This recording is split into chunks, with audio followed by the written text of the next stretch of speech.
Hello everybody, welcome back to HardReset.Info channel. In today's video, I'll show you how to easily turn on the XIAOMI Smart Band 10.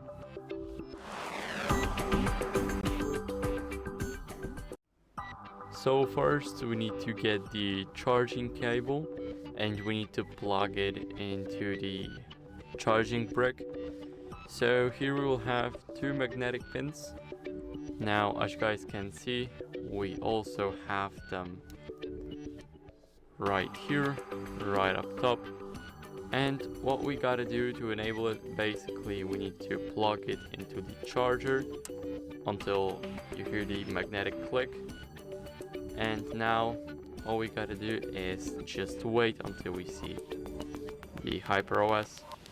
Now as you guys can see, it's enabled and it's ready to set up. So now after we disconnect it from the charger, it's gonna work.